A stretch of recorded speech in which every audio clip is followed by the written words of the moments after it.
তারকেশ্বর হুগলি জেলার বিখ্যাত তীর্থক্ষেত্রগুলির মধ্যে অন্যতম। আজকে আমাদের একদিনের ট্রিপে আমরা চলেছি তারকেশ্বর। তারকেশ্বর যাওয়ার জন্য কোন কোন ট্রেন যায়, স্টেশন থেকে কিভাবে আপনারা যেতে পারেন, যদি গাড়ি নিয়ে যান গাড়ি কোথায় পার্কিং করবেন এবং পুজো দেওয়ার সমস্ত নিয়ম, এই সব নিয়েই আজকের ভিডিও। চলুন তাহলে ভিডিওটা দেখে নেওয়া যাক। এই যে আমাদের ট্রেন এসে গেছে, গোঘাট লোকাল। যার টাইম ছিল 10:45, এখন এসে পৌঁছেছে 11টার পর। আর ট্রেনে খুব একটা ভিড় নেই যেমনটা দেখছো। চলো বাকিটা উঠে কথা বসেছি। আর ট্রেনে খুব একটা ভিড় নেই, সিট পেয়ে যাবে আশা করি। এখন আমরা বালি থেকে ট্রেনে ওঠার পর এখন শ্রীরামপুর পেরিয়ে গেছি। তবে ট্রেন কিন্তু প্রচুর লেটে চলছে, ট্রেন প্রায় 8 ঘন্টা লেটে চলছে। তাই এই লাইনে যারা আসবে তারা অবশ্যই হাতে অনেকটা সময় নিয়েছো এবং যে টাইমে পৌঁছানো তার অনেকটা আগে এসো, কারণ এই লাইনের ট্রেন কিন্তু বেশ লেট করে। আর টোটাল হাওড়া থেকে তারকেশ্বর পর্যন্ত মোট 21খানা স্টেশন, আর সময় লাগে প্রায় 1.5 ঘন্টার মতো। আমরা প্রায় 8 ঘন্টার রাস্তা পেরিয়ে চলে এসেছি। চলো বাকি 1 ঘন্টাও যাওয়া যাক। যাবার পথে আরো একটা ইনফরমেশন তোমাদের দিয়ে রাখি, এটা রয়েছে শেওড়াফুলি জংশন। এখান থেকে এই যে বাঁদিকের লাইনটা আমরা যাচ্ছি এটা হচ্ছে তারকেশ্বরের দিকে যাচ্ছে, আর ডান দিকে যে লাইনটা দেখতে পাচ্ছ ওটা হচ্ছে ব্যান্ডেলের দিকে যাচ্ছে।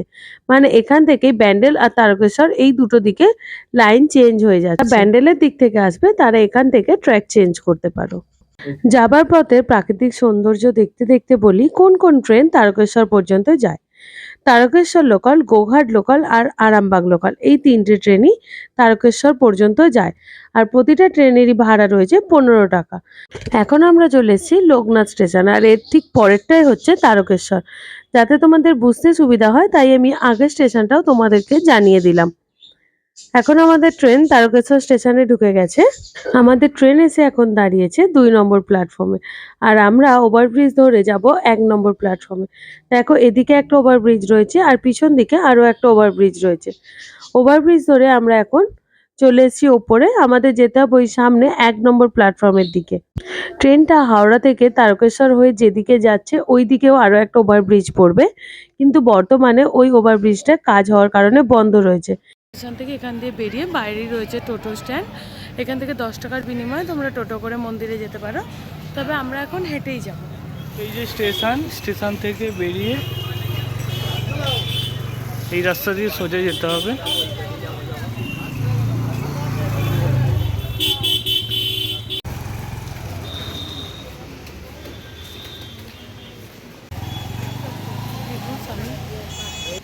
এই যে মন্দিরের গেটের কাছে আমরা চলে এসেছি এখন। স্টেশন থেকে যার 2 থেকে 3 মিনিট হাঁটলেই তোমরা এখানে পৌঁছে যাবে। আর এই গেটের উপরে এবং এই গেটের উপরে এবং দু সাইডে বাবার মূর্তি রাখা রয়েছে, খুব সুন্দর দেখতে। দেখো উপরে একটা, এই সাইডে একটা, এই সাইডে একটা। এখন আমরা এই গেট দিয়েই প্রবেশ করব। এটা হচ্ছে নেতাজি সুভাষচন্দ্র বসু তোরণ। আর গেট দিয়ে প্রবেশ করেই এরকম এক সাইডে রয়েছে বিভিন্ন পূজা সামগ্রী আর খেলনার দোকান। আর এই রাস্তাটায় সোজা গিয়ে পৌঁছাচ্ছে একদম রাজবাড়ির সামনে। এই রাজবাড়ির ভিতরে রয়েছে লক্ষ্মীনারায়ণ, তবে বর্তমানে যার দর্শন বন্ধ রয়েছে। আর এই রাজবাড়িতেও ভোগ বিতরণ করা হয়, তার জন্য সকাল 11টার মধ্যে এখান থেকে আপনাকে কুপন নিতে হবে। এই রাজবাড়ির বাঁদিক দিয়ে গেলেই তার উল্টো দিকেই রয়েছে একটা বিশাল বড় পার্কিং এরিয়া। এখানে মাত্র 100 টাকার বিনিময়ে আপনারা সারাদিনের জন্য 4 হুইলার পার্ক করতে পারেন। আর ওই যে ব্লু কালারের বিল্ডিংটা দেখছেন ওটা রয়েছে পে অ্যান্ড ইউজ টয়লেট। যারা সারাদিনের জন্য আসছেন কিংবা হোটেল নিচ্ছেন না তাদের প্রয়োজন অনুযায়ী ওখানে টয়লেটও ইউজ করতে পারেন। এবার চলুন রাজবাড়ির ডান দিকের রাস্তায় যাওয়া যাক। ডান দিকের রাস্তা দিয়ে গেলেই প্রথমেই বাঁ হাতে পড়বে একটা 2 হুইলার পার্কিং। আর এই যাবার পথেই অনেক টোটো রয়েছে, এগুলো মন্দিরের গেট পর্যন্ত যায়। এই যে বাঁদিকেই রয়েছে 2 হুইলার পার্কিং। এখানে 10 টাকার বিনিময়ে আপনারা 2 হুইলার বা বাইক সারাদিনের জন্য জমা রাখতে পারেন। এছাড়াও 4 হুইলারও এখানে জমা রাখা হয়। আর এর ঠিক ডান দিকের রাস্তা দিয়ে সোজা গেলেই পড়বে মন্দির, বাবা তারকনাথের মন্দির। এখন আমরা ওই রাস্তা ধরেই সোজা চলে এসেছি একদম দুধ পুকুরের সামনে। এই পুকুরটা মন্দিরের উত্তর দিকে অবস্থিত। কথিত আছে এই পুকুরে ডুব দিলে নাকি সকল মনস্কামনা পূর্ণ হয়। প্রতি বছর শ্রাবণ মাসে প্রচুর ভক্ত আসে এই পুকুরে ডুব দিয়ে তাদের মনস্কামনা পূরণের জন্য। জানা যায় বাবা তারকনাথের মাথায় যে জল ঢালা হয় তা নাকি সরাসরি এই পুকুরে এসে পড়ে, তাই পুকুরের নাম দুধ পুকুর।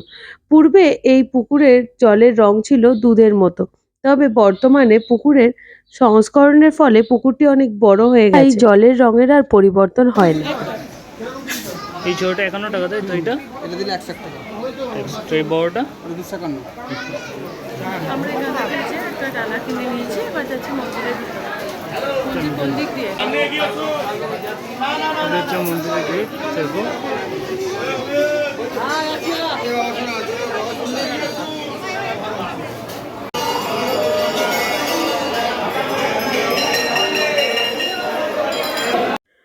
বাবা তারকনাথের মন্দিরে ছেলেদের প্রবেশের জন্য রয়েছে এক বিশেষ নিয়ম। বেল্ট, শার্ট আর টি শার্ট পরে ছেলেদের এই মন্দিরে প্রবেশ করতে দেওয়া হয় না। আর এই মন্দিরে পুজো দেওয়ার সময় রয়েছে সকাল 6টা থেকে দুপুর 1:30টা পর্যন্ত। এই টাইমের মধ্যেই বাবা তারকনাথের মাথায় জল ঢালা যায়। তারপর আবার মন্দির বন্ধ থাকে বিকেল 4টে পর্যন্ত। বিকেল 4টের পর থেকে মন্দিরের দর্শন শুরু হয় সন্ধ্যে 7টা পর্যন্ত। ঠিক সামনেই রয়েছে নাট মন্দির, আর নাট মন্দিরে রয়েছে নন্দী আর ভৃঙ্গি। আর এই নাট মন্দির থেকেই সরাসরি তোমরা বাবা তারকনাথের দর্শন করতে পারো। নাট মন্দিরের একদম সোজাসুজি রয়েছে বাবা তারকনাথ। এখানে তোমরা ধূপ মোমবাতি দিতে পারো। ধূপ মোমবাতি মন্দিরের ভিতর দিতে দেওয়া হয় না, বাইরে এরকম জায়গা করা আছে, দিতে পারো। এইটা হচ্ছে টোটাল মন্দির চত্বরটা। ইতিহাস অনুযায়ী আগে নাকি তারকেশ্বর ছিল একটি জঙ্গল, তবে পুরাণ অনুযায়ী প্রতিদিন নাকি একটি গরু এই জঙ্গলের মধ্যে থাকা একটি কালো পাথরের উপর দুধ দান করত। সেটি রাজা বিষ্ণুদাস জানতে পারেন এবং পাথরটি নিয়ে যেতে চান। তখন রাজা বিষ্ণুদাস মহাদেবের তরফ থেকে স্বপ্ন পান এই মন্দির নির্মাণ কার্যের। সেই অনুযায়ী রাজা বিষ্ণুদাসের ভাই রাজা ভারমল্লের সহায়তায় 1729 খ্রিস্টাব্দে তৈরি হয় এই তারকেশ্বর মন্দির, যার অধিষ্ঠাতা স্বয়ং তারকনাথ।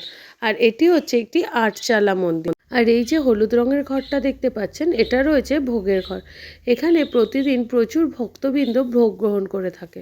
আপনারা এই মন্দির চত্বরেই পুজো দেওয়ার জন্য প্রচুর পুরোহিত পেয়ে যাবেন। চাইলে আপনারা তাদের তরফ থেকেও পুজো দিতে পারেন। আর এই মন্দিরে পুজো দেওয়ার জন্য আর জল ঢালার জন্য এরকম বাইরে প্রচুর দোকান রয়েছে। মাত্র 30 টাকা থেকে শুরু করে 501 টাকা পর্যন্ত এখানে পুজোর ডালা পাওয়া যায়। আর জল ঢালার জন্য 20 টাকা থেকে শুরু করে আপনাদের পছন্দ অনুযায়ী জলের ঘট পাওয়া যায়।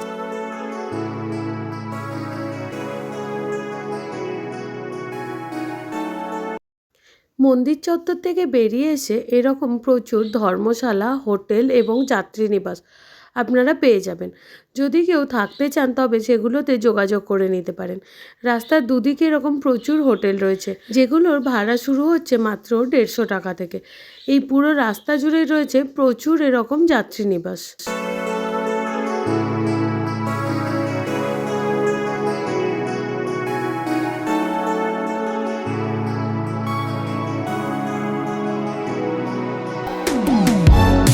এছাড়াও রয়েছে প্রচুর নিরামিষ খাবারের দোকান। কচুরি কিংবা ভাত সব কিছুই এখানে পাওয়া যায়। আপনারা পুজো দেওয়ার পর এখানে যে কোনো দোকান থেকে চাইলে খাবারও খেতে পারেন।